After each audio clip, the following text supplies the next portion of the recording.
En el nombre del Padre, y del Hijo, y del Espíritu Santo.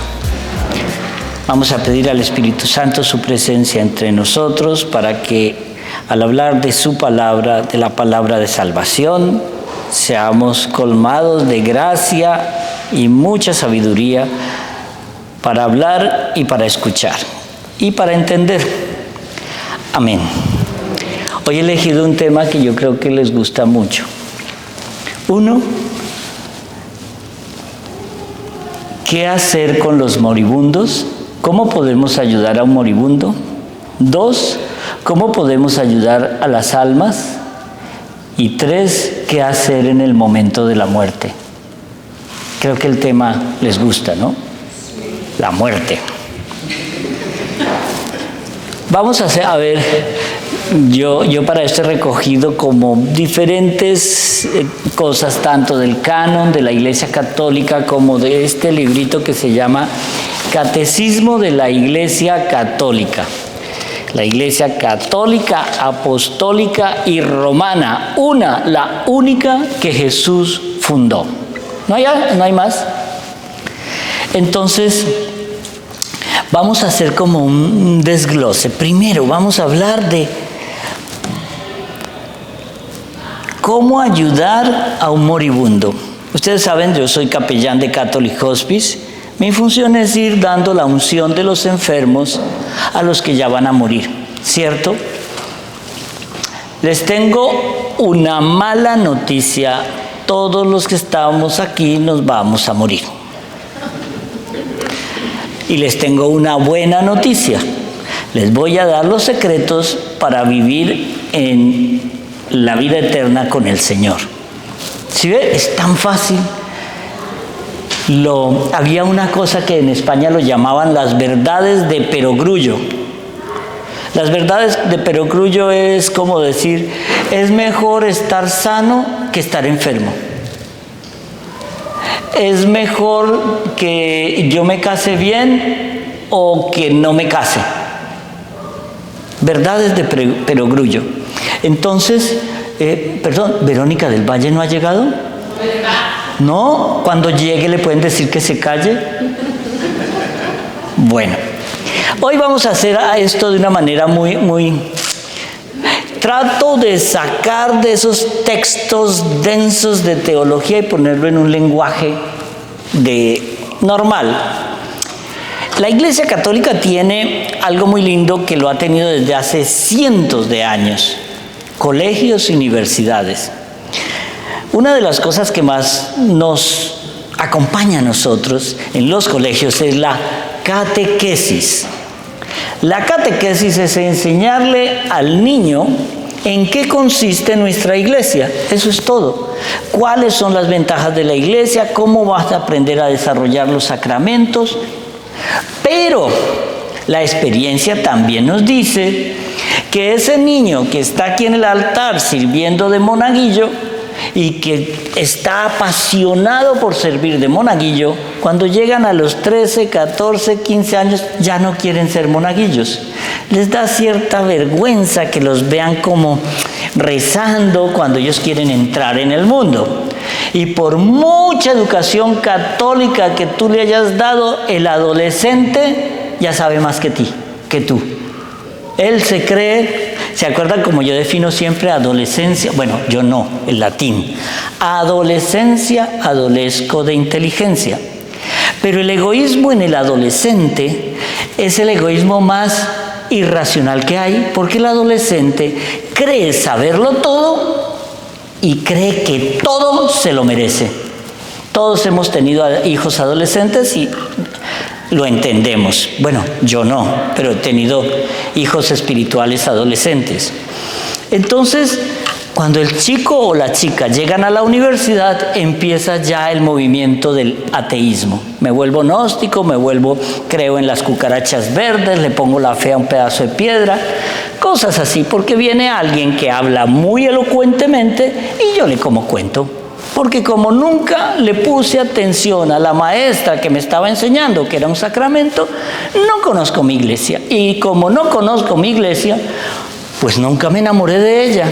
Pero cuando ese adolescente que fue educado en la Iglesia Católica, se casa y tiene hijos, quiere volver otra vez a la iglesia, que sus hijos sean bautizados, y es una manera, es como un ciclo, es algo que he visto repetida muchas veces. Por lo tanto, ese esmero que uno le pone en los colegios para explicarles el bautismo. Un niño le está tirando papel al otro, el otro está poniendo un monachito, si no les quitan el teléfono, todos están con el teléfono. Entonces, todo el esfuerzo, eso es como, ¿cómo se dice? Gastar pólvora en gallinazos. Es lo mismo, pero hay alguno que se le queda algo queda ahí. Entonces, siente uno como que tanto esfuerzo para nada, pero hay una obra de caridad que es lindísima y que tiene garantía de una oración que da fruto. Esa oración es orar por alguien que está en el proceso de muerte. ¿Por qué? El sentido del oído, y lo he visto en muchos de los pacientes que me ha tocado ungir, nunca se pierde. He visto una mujer que llevaba 20 años en coma. Después de la unción, la mujer se levanta, o sea, abre los ojos y empieza a hablar, después de 20 años en estado vegetativo. Y ella empieza a decirle a sus hijas que todos esos 20 años ella oyó lo que ellas decían en el cuarto, como sus maridos solo le decían: ¿por qué no te mueres ya, vieja? Que ya no nos dejas repartir la herencia hasta que no te mueras. Y esas cosas. Pero como eso es comprobado, cuando ustedes tengan un abuelito, tatarabuelo, cualquier amigo, o lleguen a un momento de un accidente donde vean a alguien muriendo, ustedes díganle, pídale al Señor que lo perdone. Y el padre Lering hizo una composición de una especie de acto de contrición de 3 palabras, que luego las vamos a entender. Entonces, ayudar a un moribundo es la obra de caridad más grande del mundo. Por encima de todas las obras. Usted le da a un pobre para que coma y comerá. Es una obra de caridad que sirve para tu alma. Le regalas ropa al que está desnudo, acompañas al que está enfermo. Pero él se recuperará, se vestirá y seguirá un camino que no es la vida eterna, quizá. Pero cuando a un moribundo tú le das a ese moribundo la posibilidad de la salvación, es la salvación a la vida eterna. Es una oración que va a traspasar el tiempo y el espacio, va a traspasar nuestra dimensión. Entonces, por eso se considera la obra de caridad más grande del mundo. Y esa obra es ayudar a bien morir a las personas que ya están. ¿Cómo? Ora de 2 maneras. Ora por él, por esa persona, y ora en lugar de él. Mire, ustedes ahora están llenos de vida, son jóvenes, rozagantes, y pueden orar. En el momento que usted tiene un accidente y se mató en el acto, ya no hay nada que hacer. Ya no puedes orar. Los merecimientos de la oración se ganan en la vida terrena. Cuando ya pases el umbral de la muerte, ya no puedes hacer nada. Pero, ojo, aquí es cuando empieza esto a ponerse lindo. La oración más eficaz del mundo es la oración por un moribundo. Pero para que esa oración sea eficaz, para que cualquier oración sea eficaz, hay que pedir siempre lo que conviene al alma. Porque es como El padre daba un ejemplo muy bonito, que es como el niño chiquitico que se pone a llorar porque le pide a la mamá el cuchillo para jugar y la mamá se lo niega. Entonces el niño se pone a chillar y le da una rabieta y yo quiero el cuchillo. La mamá sabe que si le da el cuchillo se va a cortar, ¿cierto? Entonces no se lo da. El Señor hace lo mismo con nosotros. Puede que tú le pidas, me quiero ganar la lotería, pero sabe que si ese dinero te va a dañar y tú estás con él, no te lo da. Te han determinado que tienes cáncer, pero el Señor sabe que es a través del cáncer que tú te acercas a Él. Pero si te da la salud, tú te vas a perder. ¿El Señor le va a dar el cuchillo al niño? Él lo que quiere es que todos nos salvemos y todo lo que nos pasa, acuérdense que la muerte y la enfermedad entró en el mundo por el pecado y el que maneja eso es el demonio, no Dios. Dios no es el que dice muérete malamente o que te dé una enfermedad, no. El demonio siempre nos quiere a nosotros enfermos, decaídos, deprimidos, aniquilados, apocados, pero el Señor no nos quiere así. Nosotros fuimos diseñados para algo diferente. Si pido la conversión de un moribundo, al lado de su cama es una oración que no falla. Pedir por la conversión de un moribundo. Yo me acuerdo cuando alguien me decía, no, es que mi papá nunca fue a misa, mi papá no creía en nada, pero al final mi oración hizo que él llegara un día a la confesión. Esa persona se salva. ¿Por qué? Ahorita lo vamos a entender en el acto de contrición. Quizá pase 1000 años en el purgatorio, la función de los descendientes es sacarlo de ahí. Y esto es bien importante porque ahora lo vamos a entender. La dificultad, la única dificultad que existe cuando yo oro por un moribundo sería que ese moribundo no quiera la redención, no quiera la salvación y de verdad se quiera condenar. Dios no mete a nadie al cielo a la fuerza. Si esa persona no acepta la oración, Él le da libre albedrío. Tú eliges, ¿cierto? He tenido casos de hijos que quieren que yo vaya y les haga la unción y su papá es, por ejemplo, masón, pero masón de los duros y no quiere cambiar. No quiere cambiar, me tocó un caso. El tipo gritando, me gritó, me condené. Fueron sus últimas palabras. ¿Por qué? Porque Dios no mete al cielo a nadie a la fuerza. Aquel que te creó sin consultarte, nunca te salvará sin consultarte. La última respuesta de dónde quieres ir la tienes tú, pero ojo, si estás en gracia. Cuando yo pido por un moribundo, pido para un aumento de la gracia de esa persona. Imagínense esto, una persona está muriendo y su gracia no le da para la salvación. Pero tu oración tiene un poder tan grande para aumentar la gracia del moribundo, no la tuya, la del moribundo.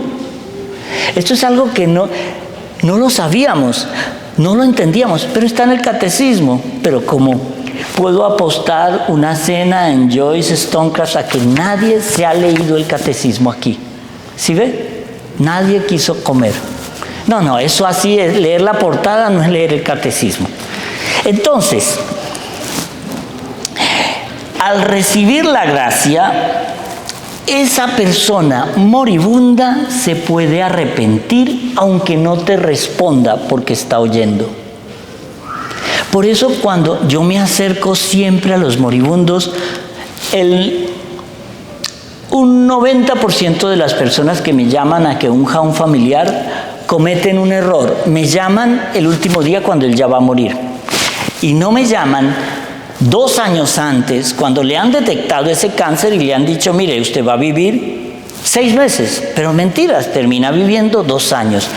Cuando a esa persona se le detecta el cáncer, llamen al sacerdote, porque es que la unción de los enfermos es una oración de sanación.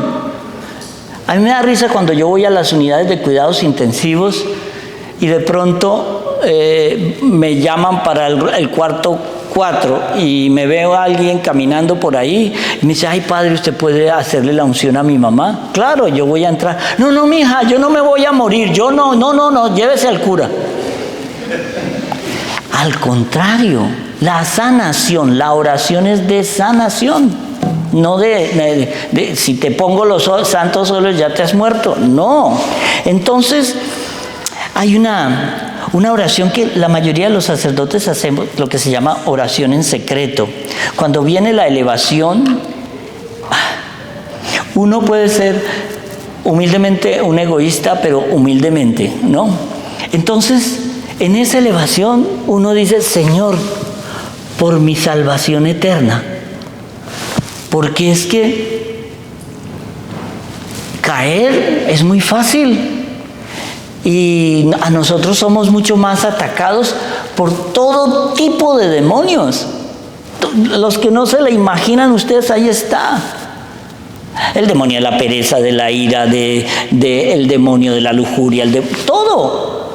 Pero lo que nos protege a nosotros es la oración y la Santa Misa. Si no hay oración, es como irnos a la batalla desnudos. Entonces, uno siempre pide. Y hay una cosa que me enseñó el padre Lering que era muy bonita. Él decía, Señor, por mi salvación eterna y por las almas de todos los que van a morir hoy. Hoy. La misa de mañana pido por las que van a morir mañana, la misa así. ¿Por qué? Ustedes se imaginan el poder de la Eucaristía cuando yo hago esa oración y que por una oración así todas esas personitas reciben un aumento de su gracia. Y si esas personas se salvan, ustedes se imaginan el ejército de amigos que nos estamos ganando en el cielo. Es un ejército inmenso de amigos que estamos ganándonos en el cielo, pero esto también es una visión que puede llegar a ser egoísta y ahorita les explico por qué. En la elevación, ustedes siempre miren. Hay mucha gente que empieza la elevación y hace así. No, es el único momento donde pueden mirar al Señor cara a cara. En la elevación del cáliz, miren el cáliz. Ese es el momento de pedir con mayor ahínco. Pero pidamos esa siempre, antes de pedir marido, carro, casa, salud, compañía, visa, pida siempre, Señor, por mi salvación eterna, porque quiero estar contigo. Y después de pedir por la salvación eterna, no dejen de pedir por los que van a morir hoy, porque esas almitas te deberán un poquito de su salvación. Esta era la primera parte, los moribundos. Ahora vamos a pasar a hablar de los difuntos. Y aquí quiero entrar en algo del catecismo. ¿Cómo ayudar a los difuntos? El catecismo nos habla de las indulgencias. Antes habían muchas indulgencias de diferente tipo y eso se prestó a muchas malas interpretaciones, tanto que Lutero se escudó en las tales indulgencias de la Iglesia Católica. Entonces la Iglesia, y hace muy poco, creo que fue San Juan Pablo II quien hizo una reforma total de la indulgencia, y hoy por hoy la Iglesia tiene dos tipos de indulgencia: la indulgencia parcial y la indulgencia plenaria, y las vamos a explicar. Dice, solo les voy a leer el catecismo para no salir de aquí. En el artículo 1471 dice: la doctrina y la práctica de las indulgencias en la Iglesia están estrechamente ligadas a los efectos del sacramento de la penitencia. La indulgencia es la remisión ante Dios de la pena temporal por los pecados ya perdonados en cuanto a la culpa que un fiel dispuesto y cumpliendo determinadas condiciones consigue por mediación de la Iglesia, la cual, como administradora de la redención, distribuye y aplica con autoridad el tesoro de las satisfacciones de Cristo y de los santos. Ya estoy viendo caras como, tranquilo, ahorita lo explicamos. La indulgencia es parcial o plenaria según libere de la pena temporal debida por los pecados, en parte o totalmente. Todo fiel puede lucrar para sí mismo o aplicar por los difuntos a manera de sufragio las indulgencias, tanto parciales como plenarias. Y aquí entramos en algo bien lindo. ¿Qué es en concreto, en un idioma vernáculo que podamos entender, la indulgencia parcial? La Iglesia me duplica mi mérito cuando yo hago con fervor una acción o una oración. ¿Se acuerdan cuando uno en la Semana Santa tiene eso que se llama la adoración de la cruz? El besar la cruz. Hay gente que por asco, por COVID, hoy por hoy está besando la cruz, les pasan la cruz y hacen... ¿Eso tiene indulgencia? No, porque no confían en la grandeza de la cruz. Es como aquel que recibe la comunión en la mano porque le da que el padre a lo mejor no se lavó las manos, si la mano de él está más sucia que la del cura que siempre se baña las manos antes de la misa. No por a quién se la voy a dar, sino por a quién voy a consagrar y recibir. Por eso me las lavo. No porque se la tenga que dar en la lengua a alguien ni nada de eso, pero es por eso. Entonces, cuando yo hago actos de oración con fervor, ¿ustedes se acuerdan de la hemorroísa? Ese acto de ella o sea, no quería nada sino tocar el borde del manto para ser curada. Eso es fervor, eso da sanación, eso da indulgencia. Entonces, esa indulgencia es doblada por ese mérito que nosotros estamos haciendo. Eso es lo que se llama una indulgencia temporal, que puede ser aplicada para mí o para cualquier persona. Pero aquí viene la parte linda. ¿Qué es la indulgencia plenaria en un lenguaje claro? Suprime el purgatorio, y el purgatorio es dogma de fe. Cuando nuestros hermanos de las iglesias protestantes dicen, no, es que el purgatorio no está en la Biblia. Creo que saqué la cuenta, son 78 veces donde se menciona en el Antiguo y en el Nuevo Testamento lo que es el purgatorio. Nunca le pone la palabra purgatorio. Pero el Señor es claro cuando le dice, no entrarás al reino de los cielos hasta que no pagues hasta la última moneda. ¿Se acuerdan cuando el hombre malo, el rey le perdonó la deuda y él no se la perdonó a su hermano? Lo meten hasta la cárcel hasta que no pague hasta el último céntimo. Nosotros no entraremos al cielo hasta que no paguemos el último céntimo. Pero aquí es donde la cosa se complica. Esto es, aparte de que es dogma de fe, fue ratificado en el Concilio de León y en el Concilio de Florencia. Y San Pablo nos habla mucho de eso. Entonces, aquí vamos a entender otra cosa muy bonita. En el purgatorio ya no puedes hacer nada por ti mismo. Nada. No, que voy a rezar un rosario. No, nada. Solo se merece o solo se otorga gracia en la vida terrena.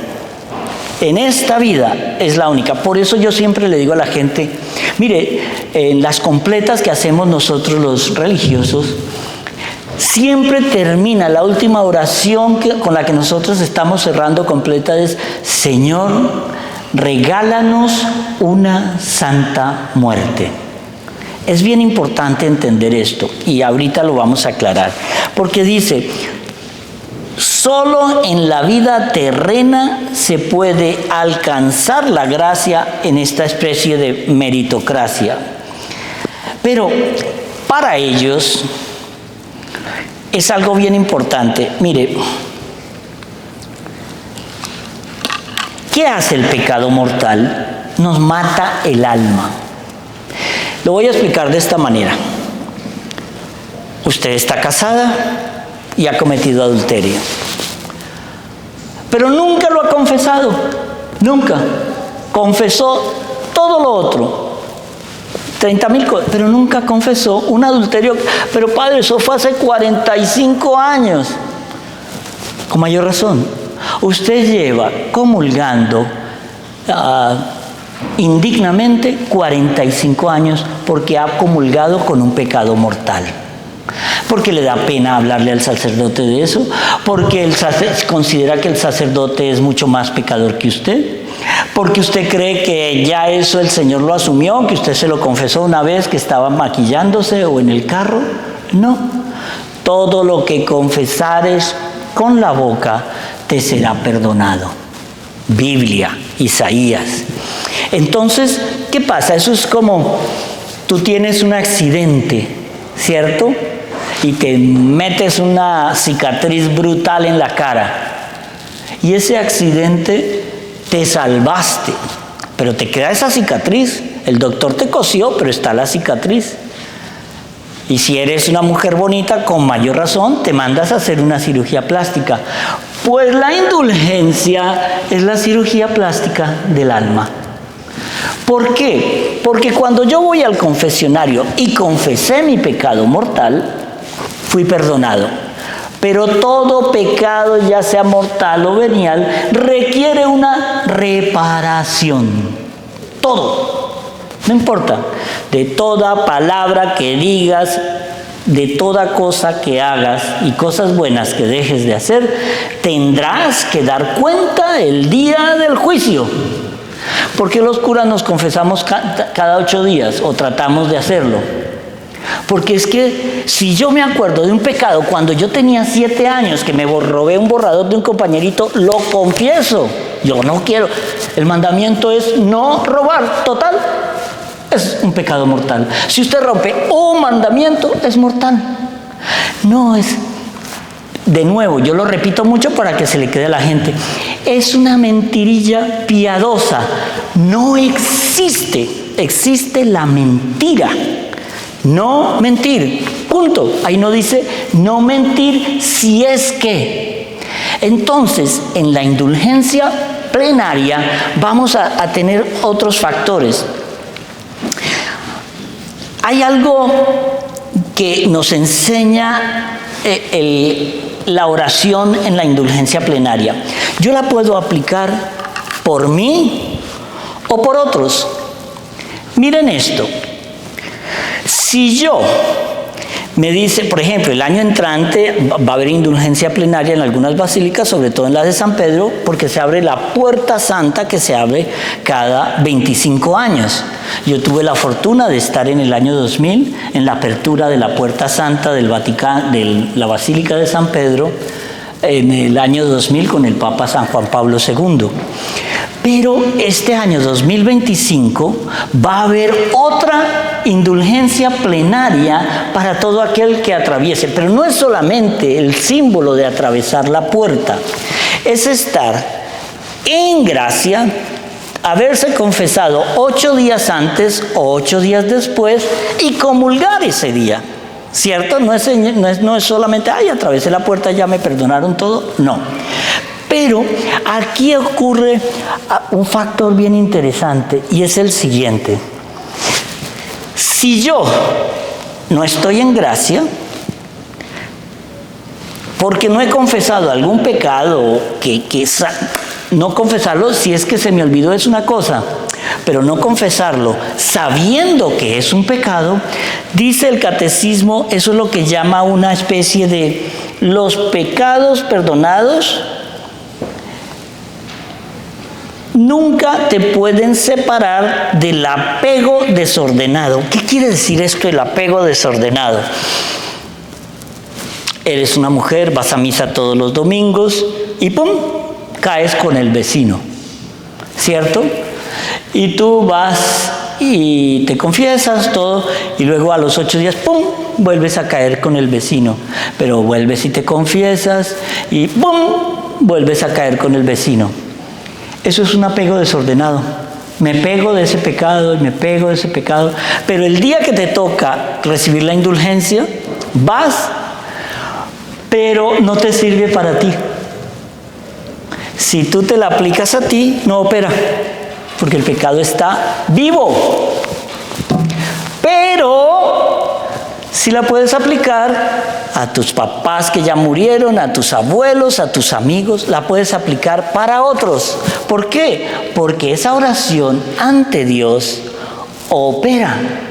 Y la persona a la que le estás aplicando la indulgencia no tiene culpa de tu pecado, ¿cierto? Entonces, pero aquí voy a profundizar en un hecho bien bonito. El apego desordenado no me deja la indulgencia para mí, pero funciona para el otro. Y en esto, la Iglesia aclaró las 4 maneras de ganar una indulgencia plenaria aquí, en nuestro ambiente. Esas 4 son: primero, rezar el rosario ante el Santísimo. Eso da indulgencia plenaria. Rezar por lo menos media hora ante el Santísimo. La tercera es media hora de lectura, si se puede, de la Biblia, si se puede, ante el Santísimo. Y la última es rezar el Santo Vía Crucis, o hacer las estaciones de la cruz en la iglesia más cercana donde la puedas hacer. Miren esto, solo se puede conseguir, la Iglesia determina, como es la administradora de esos bienes espirituales, es la que determina, solo se puede adquirir una indulgencia plenaria por día. Pero, y he aquí lo bueno, hay una tradición que se llama, ¿ustedes han oído el voto de ánimas? ¿Alguien lo ha oído? Solo una persona, que es la fanática. Voto de almas es una tradición muy antigua, pero muy antigua, casi que podríamos decir que viene desde el Antiguo Testamento, pero ha sido trasplantada con el Señor hoy. Voto de almas es: yo entrego todos mis méritos entregables, porque hay méritos que son intransferibles y hay méritos transferibles. Yo entrego mis méritos transferibles al Señor y a la Virgen, que son los administradores de las oraciones, para que ellos lo otorguen al alma que ellos prefieran. ¿Sí me explico? Esa indulgencia que hemos ganado con uno de estos 4 actos, se los entrego al Señor. Señor, yo te entrego, no dejo nada para mí, ojo, no dejo de mis méritos que yo pueda transmitir, para mí nada, lo entrego para que tú se lo entregues, la Virgen y tú se lo administren a quien tú quieras, al alma que tú quieras. Eso es un ambiente, uno dice, wow, entonces ¿para qué rezo yo? ¿Y dónde quedan mis oraciones? Bienaventurados los misericordiosos, porque recibirán misericordia. Qué bonito es esto. Imagínense, el Señor ha visto que tú llevas un año diariamente entregándole los méritos en cada misa al Señor, para que lo administre al alma que quiera. ¿Tú qué crees? El Señor no sabe responder uno a uno, sino da el 100 por 1. Vas a recibir la misericordia de Dios multiplicada. Por eso es que los de la vida religiosa nos entregamos a la oración por el otro. Porque yo sé que Él me va a devolver a mí en gracias todo lo que puede ser, que para mí no es sacrificio, pero todo lo que uno puede hacer por el otro. Entonces, aquí viene algo bien interesante para Para ganar esa indulgencia debo confesarme 8 días antes o 8 días después. Recibir la comunión cada día que estamos pidiendo una indulgencia plenaria. Y ojo, hay que rezar una oración por el Papa y sus intenciones, que normalmente en el rosario siempre rezamos el Padre Nuestro, las 3 Ave Marías y el Gloria por el Papa. Y entonces, cuando yo ya he llegado aquí, ofrezco todo esto en la misa. Y le digo al Señor, Señor, te lo ofrezco, porque yo confío en tu misericordia. Ahí es cuando opera la fe. Ahí es cuando la fe el Señor nos la amplía, nos la regala, nos la multiplica. Y es una de las partes más bonitas. Pero, mire, ¿se acuerdan la promesa de la Virgen de rezar los 3 Ave Marías? Nunca se acuesten ustedes sin rezar las 3 Ave Marías y el acto de contrición. A mí me parece siempre curioso que las personas, el 80% de las personas que se confiesan conmigo ya conocen mi nivel de misericordia. Y ese nivel siempre me dice, dime el acto de contrición. Y todos, cuando es la primera vez, empiezan. Lo tengo en el teléfono. Tranquilo, el teléfono va para el cielo, usted se va para el infierno. Es una exageración. No le vayan a escribir al arzobispo que yo dije que todo el mundo que no se supiera el acto de contrición se va para el infierno. Pero el otro caso es el que empieza. Padre, dígame cómo empieza, yo lo sigo. Señor mío Jesucristo. Ya lo tengo. Señor mío Jesucristo. Rézalo en voz alta. Ay, padre, es que no me lo sé. ¿Sí ves? Se están confesando y están mintiendo. Hay veces que yo le he dicho a la gente, como mintió, salga. Y vuelva a entrar y empiece otra vez la confesión porque no lo voy a absolver. Porque me está mintiendo en mi cara. Pero seremos tarados. Entonces, uno ve esto y dice, ¿por qué el acto de contrición es tan importante? Miren, nunca se les olvide las 3 Ave Marías para la protección de la Virgen y el acto de contrición. Muchas personas, mi abuela se acostó a dormir y no se levantó, la mamá de mi papá. En mi casa todos han muerto de 100 y pico de años, o sea que ustedes tienen tiempo para aguantarme. Entonces, ¿cuántas veces no hemos oído? No, estaba dormido, ¡pum!, le dio un infarto y fue fulminante. Hace poquito, la monjita más viejita de las carmelitas, que eso era la dulzura en patines, se acostó y no se levantó. ¡Pum! A mí me ha tocado ungir chicas de 16, 20 años. Llegaron de una fiesta tranquilas, ni siquiera habían tomado alcohol. Se acostaron, ¡pum!, un derrame. Vaya el cura, a los 2 días, muerta. Por eso es que tenemos que rezar cuando podemos. Por eso es que tenemos que acudir a la misa cuando podemos. Con un cáncer, quimioterapia, derrame cerebral, ya no puedes. Es antes de. Mira, esta mañana fui al banco y el gerente me decía algo bien interesante. Osvaldo, es que uno gira cheques cuando deposita. Deme su chequera, le voy a dar la de la cuenta de ahorros porque no me saque, porque me va a acabar con la tinta roja de la impresora. Un banco es lo mismo que una oración. Yo deposito para cuando necesite. No es que, no, me morí, Señor, ahora sí te voy a hacer las 33 horas del Santísimo. ¿Ya para qué? Ya no se puede. Por eso nuestra iglesia es trinitaria. La iglesia militante, los que estamos aquí, oramos por la iglesia purgante, los que ya murieron, para que pasen a la iglesia triunfante. Y como ellos, por nuestras oraciones, han pasado a la triunfante y se están codeando con Dios y la Virgen, ellos le dicen: Señor, ayúdame a mi hijita, que tú sabes que es medio tarada y hay que darle un empujoncito. ¿Sí ves? Es trinitaria. Entonces, aquí vienen varias cosas. El último consejo: ¿qué debo hacer en la hora de mi muerte si no hay un sacerdote cerca? Acto de contrición.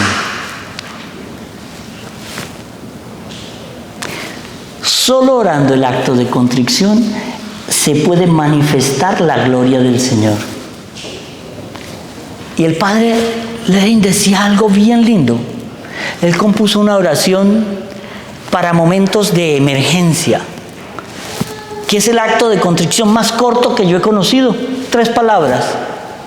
Si usted ve que se va a morir, está en un accidente: Dios mío, perdóname. El acto de contrición más corto. Pero si quiere la pureza de una buena muerte, cuando le detecten algo grave, que le hagan la unción de los enfermos. Haga una buena confesión y todas las noches 3 Ave Marías y el acto de contrición. Porque es que no tenemos la vida comprada. Y todos aquí un día vamos a morir. Lo único que espero es que todos volvamos a reunirnos en este mismo grupo, pero allá arriba. Por ahora ustedes tienen que invitar. Cuando yo esté allá, yo invito. Porque asumo que todos vamos para el cielo. Pero salvarse no es fácil. La salvación y seguir el camino de Cristo es difícil. Y cuando no entendemos que de todo lo que hagamos tenemos que dar cuentas, cuando no entendemos que cuando le fallamos al Señor con cosas de brujería, eso tiene unas repercusiones. La brujería y todas esas cosas espiritistas abren puertas infernales y salen demonios, y al primero que va a caer es al idiota que está haciendo eso, que es usted. Entonces, por eso, acto de contrición, apréndanselo de memoria. Al padre Lori le decían una vez que un paracaidista estaba en un entrenamiento y que él se tiró, pero no se le abrió el paracaídas. Y ellos tienen otro aquí enfrente, y él empezó a tirar, y se acordó del padre cuando decía: Dios mío, perdóname, porque él dice: si me pongo a rezar todo el acto de contrición, primero me mato. En realidad es: gracias, Señor, perdóname y yo confío en ti. El acto de amor más grande es decir: Dios mío, porque es mío solo lo que yo amo. Lo que yo no amo no lo quiero para mí. Cuando tú ves un hijo, le dices: amorcito mío, hijito mío, esposita mía. Ese mío ya es un acto de amor. Ese acto de amor lo tenemos que repetir en la última hora. Si lo podemos hacer entero, lo hacemos entero, pero si no podemos, cuando estés al lado de alguien que está muriendo, repita las 3 Ave Marías y 3 veces le dices a la persona, repite conmigo mentalmente: Dios mío, perdóname, Dios mío, perdóname, Dios mío, perdóname.